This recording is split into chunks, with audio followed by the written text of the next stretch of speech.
సంక్రాంతి అంటేనే ఒక తెలుగు వాళ్ళ ముంగిళ్లలో చాలా ప్రాముఖ్యంగా జరుపుకునేటువంటి ఒక ప్రత్యేకమైన పండుగగా ఈ యొక్క సంక్రాంతి చెప్పుకుంటూ వస్తాం. ఈ సంక్రాంతి అనేది మకర సంక్రాంతి చెప్తాం, అంటే పెద్దల పండుగ కూడా చెప్తాం.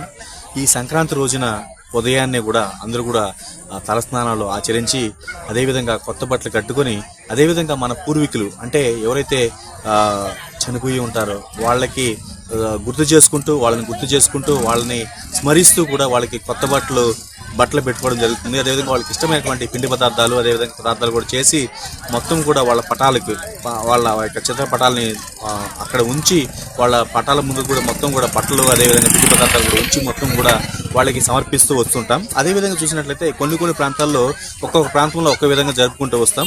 అంటే ఈ ప్రస్తుతం అయితే మనము రేణుగుంట పట్టణ ప్రాంతంలో ఉన్నాము. ఇక్కడైతే మనకు ఈ యొక్క అంటే ఎవరైతే పరమ పరిధించారో వాళ్ళ యొక్క సమాధుల దగ్గర మనం ఉన్నాం.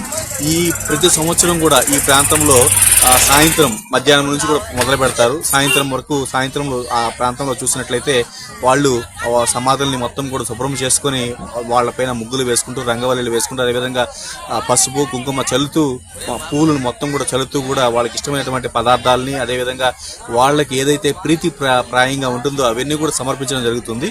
సో అదేవిధంగా మొత్తం కూడా ప్రస్తుతం అయితే మనము ఈ యొక్క సమాధుల దగ్గర అయితే ఉన్నాము. సో ఏ విధంగా జరుగుతుందో మొత్తం కూడా చూపించే ప్రయత్నం చేస్తాను మేము.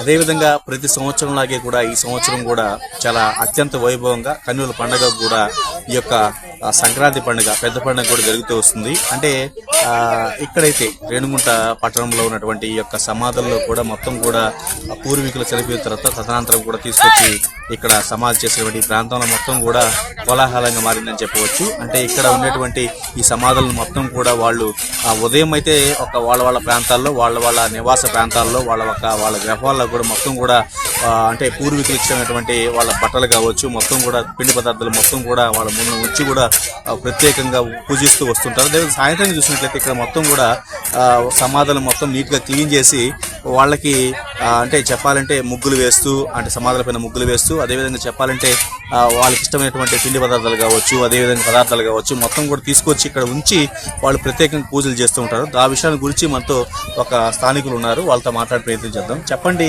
ఈ యొక్క కార్యక్రమాన్ని మీరు ఎప్పటి నుంచి చేసుకుంటూ వస్తున్నారు? మీరు దాని గురించి పెద్ద పండుగ గురించి మీ మాటలు చెప్పండి ఒకసారి. మా పూర్వీకుల నుంచి అనాదిగా వస్తున్న సంస్కారం ఇది.